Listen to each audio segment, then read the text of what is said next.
Welcome to Washoe Life. I'm Nancy Lewinhagen, Communications Director here at Washoe County. And I'm Bethany Drysdale, Communications Manager. And this is our 4th season of the Washoe Life podcast. What? I know. Time season. flies.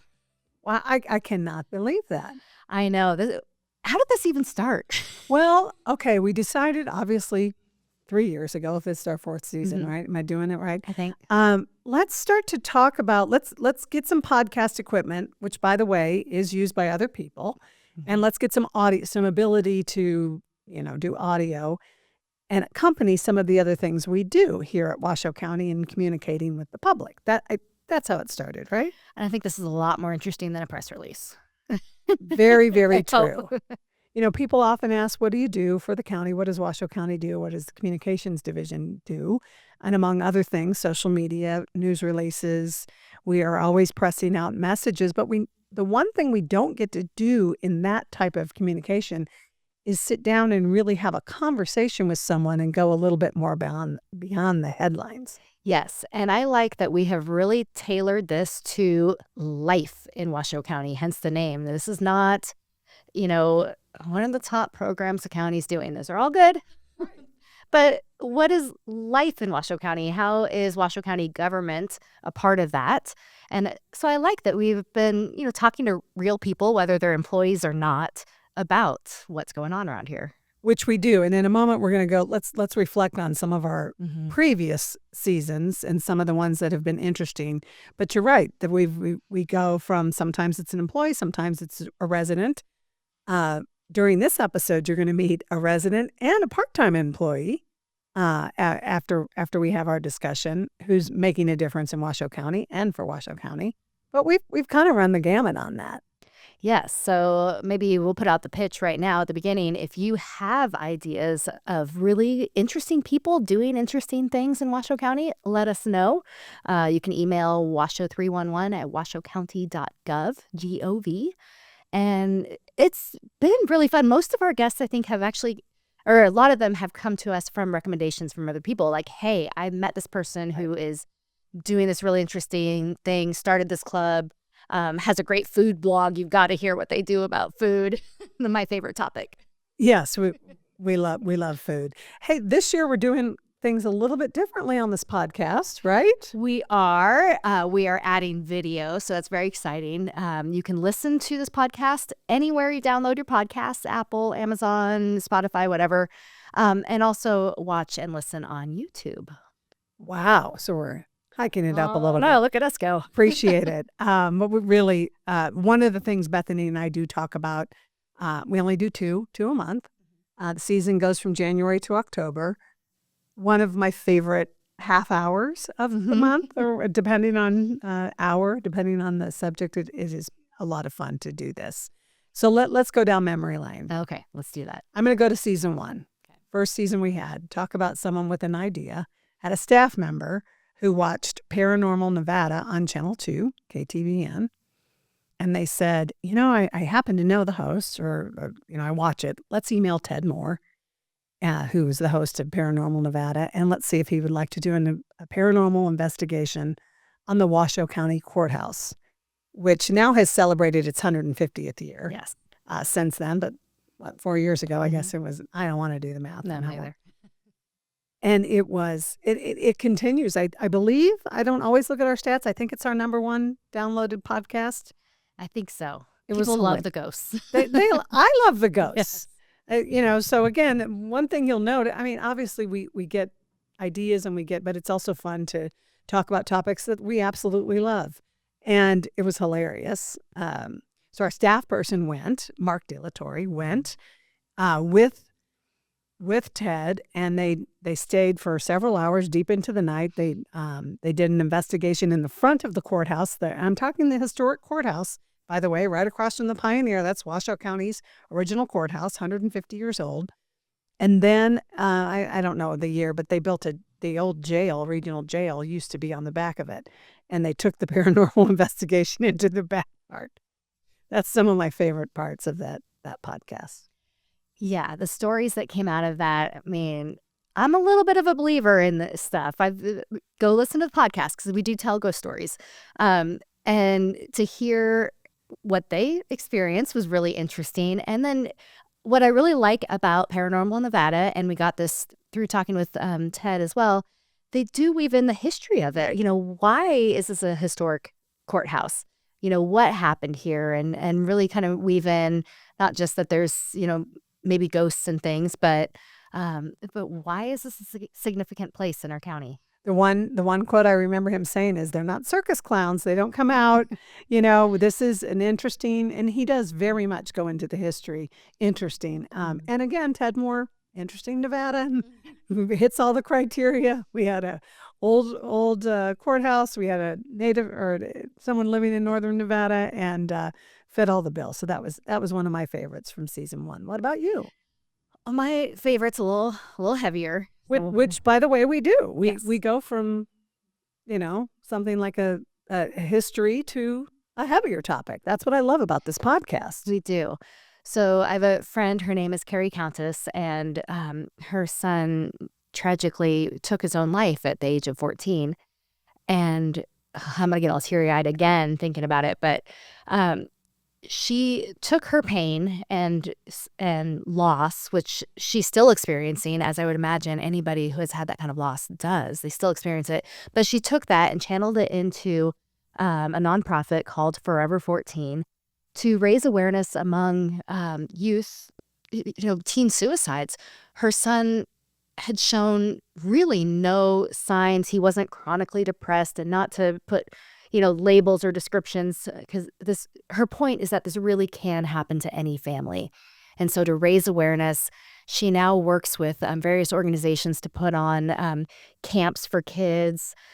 They do some really fun things up at Sky Tavern, some confidence building things among kids, and creating a community to bring awareness to teen suicide for one, and just support for one another. And it was a hard episode to record. We were all in tears. Maybe it's good we didn't have video back then, because it was a hard episode. But it was so amazing to hear her tell her story as raw as it still was.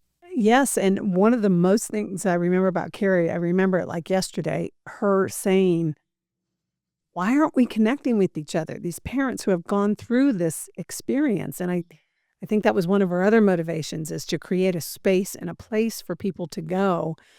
She, again, it was there were tears there. It was a very emotional discussion, and she brought with it the ability she motivated me in ways that I haven't been through that, been through other things, but I took away a lot of things from our discussion with Carrie. Me too. And actually, one thing that I want to mention that came out of that as well, something that she's really advocated for, is talking to your kids about suicide. Yep.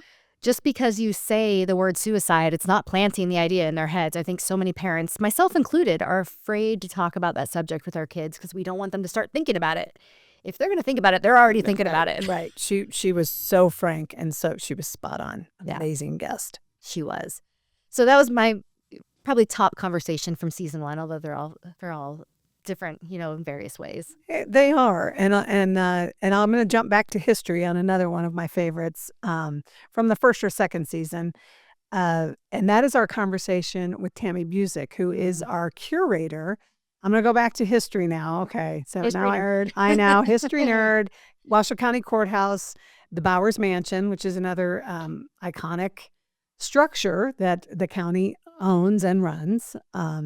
And Tammy Busick is our curator, and she is a part-time seasonal employee for Washoe County. But really, I listened to her on another podcast. And when we started our podcast, I said, look, I've heard her on other podcasts. She is the expert. There may be others, but really, certainly in Northern Nevada, the expert on Eiley Bowers.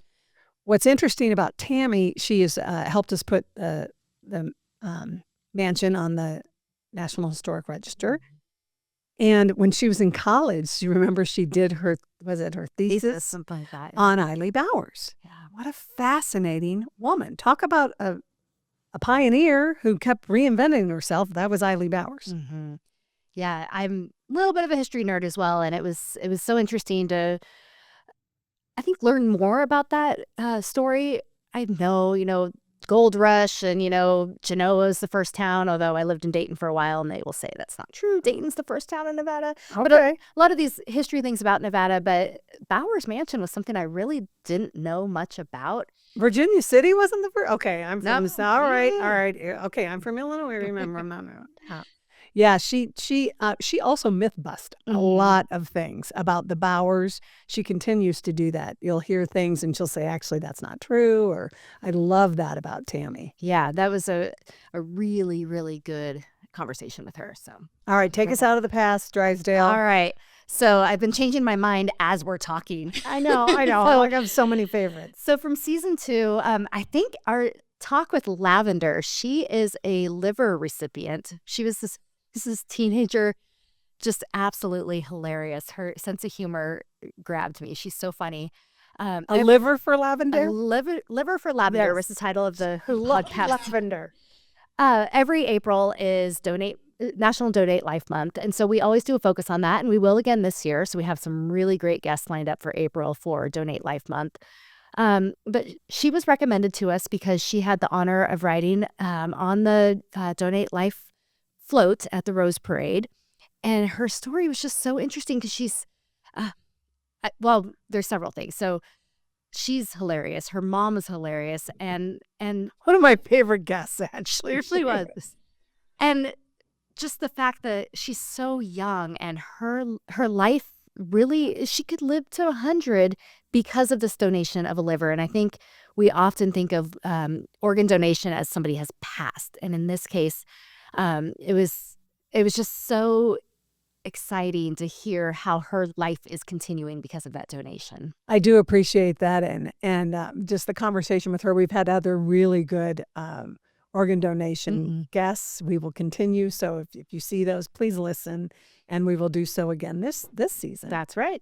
All right, so I'll go to season 2 the way we kicked off, because it was just I think it was season 2. Was that Cloudy with the Chance of? No, 3. That was 3. Oh, gosh. Yeah. Uh-oh. So am I taking one of yours? No, you did season 2. You did Eiley Bowers. Okay. So can we talk about that then? Cloudy with Chance? Okay, can we go to that one? Yeah.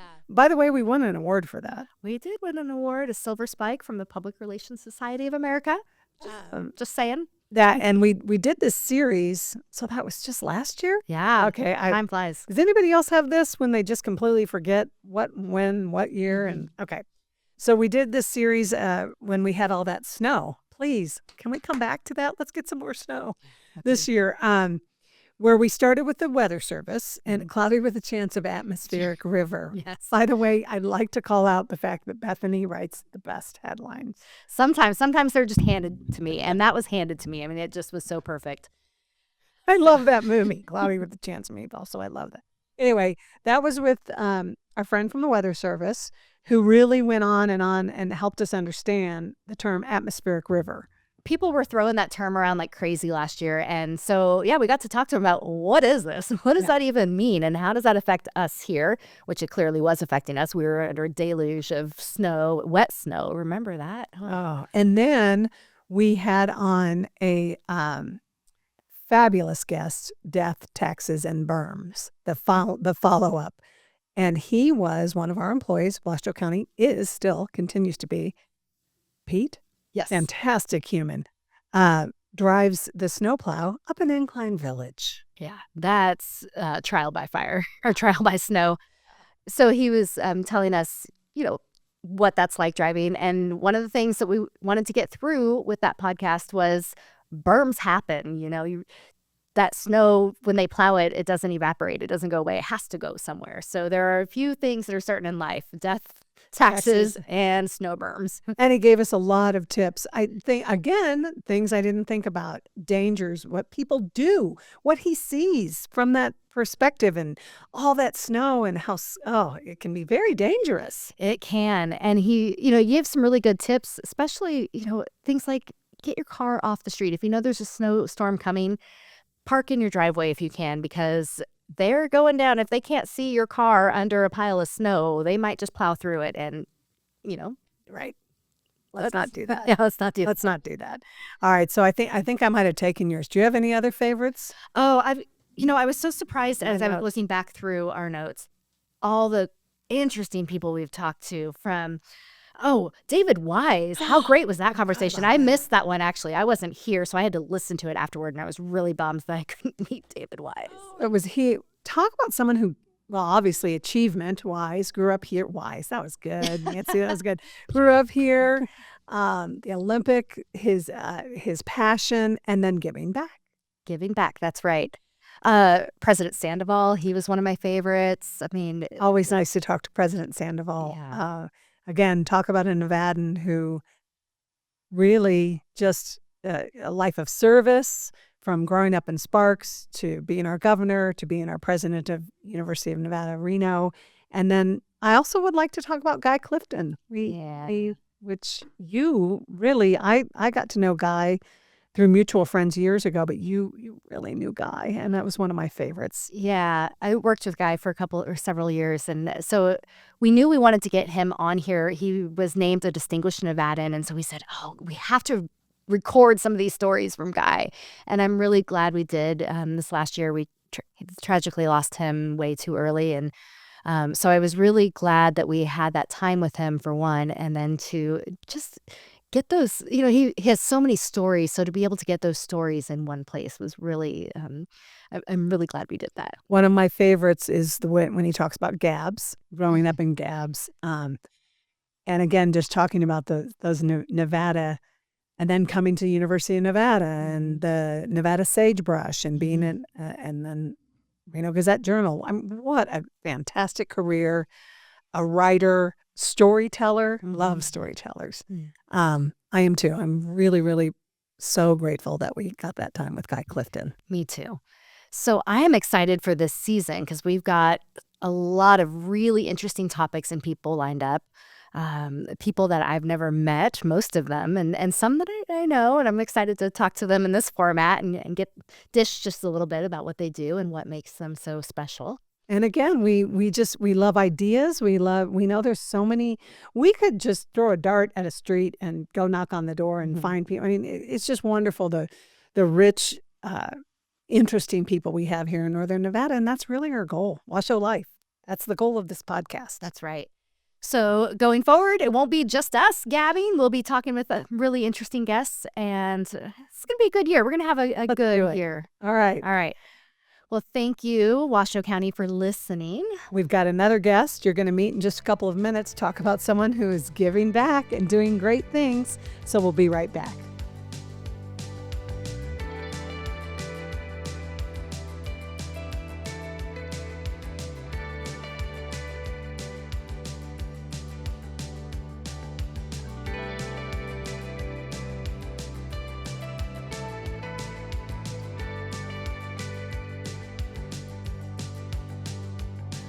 Okay, and we're back. And we have been devoting this episode to, kind of looking back over the last several years of really interesting people we met. But we wanted to kick off this season as well, talking to somebody new that we just met. So we are joined by Jim Redding. And if you go watch this on YouTube, the podcast is now on YouTube, you will see why we wanted Jim here. He is the embodiment of Mr. Claus, Santa Claus. And I know it's January, whatever, but we still have that holiday spirit. We do. Right, Jim? I only work one night a week. So it's good. So I'll give the backstory of this. When the park rangers were putting up the Christmas tree in the lobby of our building, I was chatting with them, and they said something about the previous night had just been the foster family night, where they give away Christmas trees to foster families at Rancho San Rafael. And I said, yeah, that's interesting. It's always a great event. And I mentioned, our podcast is coming up, and if you have any recommendations. And they said, oh my gosh, you have to talk to Santa.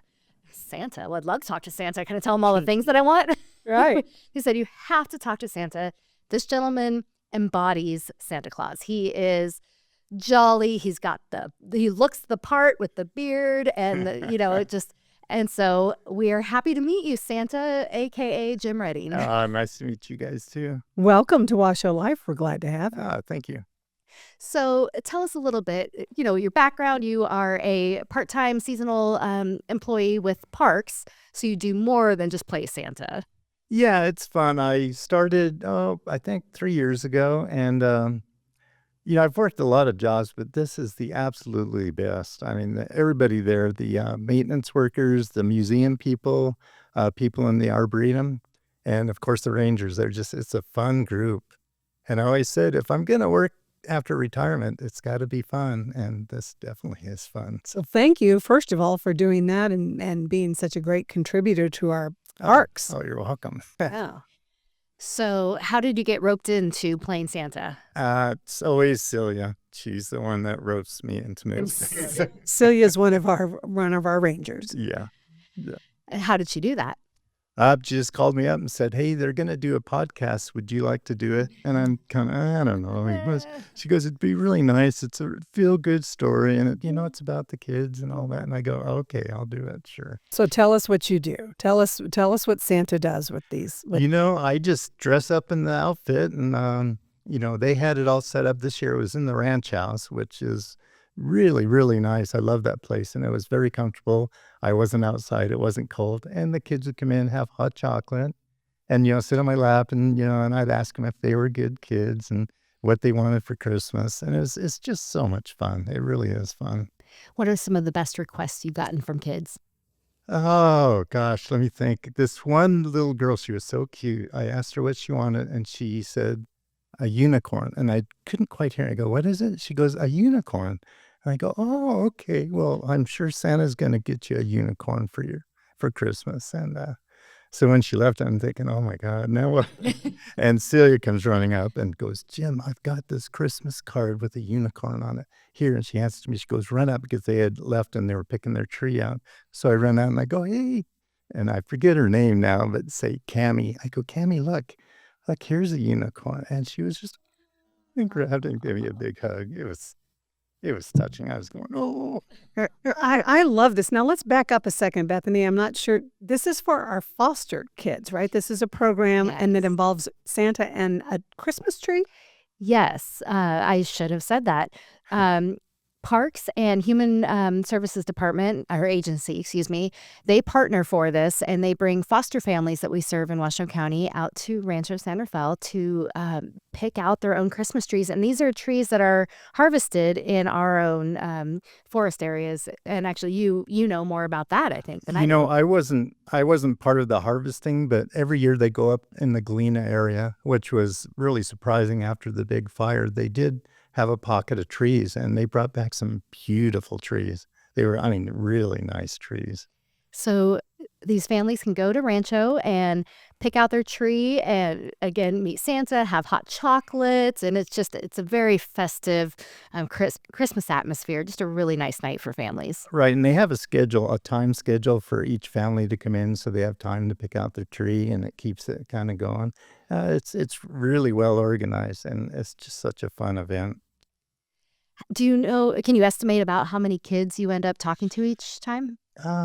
Gosh, I don't know, maybe 30, maybe. It's hard to, it's just over the night, it's So Jim, is this your first stint at playing Santa Claus? my second. Your second? Yes. Okay. When was I'm the a first? veteran. Oh, I love it. Not last year, but the year before. And I couldn't do it last year. They asked me, but I forget. I think I was traveling or something. So Okay. So this is, it's something that's very heartwarming for our foster families, I'm sure. Um, and you had mentioned before we started recording, your wife used to work with CASA, so this is not yes. a new atmosphere to you. Yeah, it's although I'm not really involved in it, but it was really nice. She had two different families. She would, go in and visit and report back and, bring in presents and just be really kind to them. Really nice kids. So Why is that so important for foster kids, especially to have, moments like this, have somebody advocating for them? That's one subject. And then having these moments to just be fun and be kids. it's what you just said. It's letting them be kids, instead of, worrying about what's going on in their life. I'm not personally involved in it, but it just seems, it gives them something to look forward to, coming seeing Santa, getting the Christmas tree. It's just something all kids should be able to do. You know, on this podcast in previous years, and of course on this year, we love talking to people who live in northern Nevada that are really giving back. And as I'm talking to you, I'm realizing not only do you give back, you're retired, you're working for our community services department in parks, and then you were Santa Claus. What makes you tick, Jim Redding? Good question. I don't really know. I've retired. I worked for the phone company for 33 years, and then I drove a school bus for 3 years. I worked up at Stampede as a camp host. And when I got this job, I thought, oh, I'm going to do this as long as I can. Because honestly, on my time off, my 6 months, I get on the couch and, I eat too much and I watch too much TV. So this is, it's good for me to get out and move around and, I've just turned 70, so I'm trying to, keep it going. I think you're prepping for the role then, getting that bowl. Yeah, that's a bowl. Well, Joey. I think that's why too. And so you said, look, you don't even need a pillow for that. So, You look great. Yeah. So are there other opportunities that you would recommend to other people out there who might want to be involved in parks, for example? Was that hard to get on as a seasonal employee? Not really. I know Ron's a seasonal also. He's been there 7-8 years. Wow. This is my 4th. We used to have Matt. Richard just started this year. And it's a tight group of people. But as far as volunteering, there's all kinds of volunteering at Rancho. We have turkeys and chickens, and we have people come down. We have the children's cabinet come in, and we put on a big, a fair, a wheelbarrow race, hay rides. And, and they get to paint pumpkins and stuff like that. So there's always something going on. They have the 4-H come in.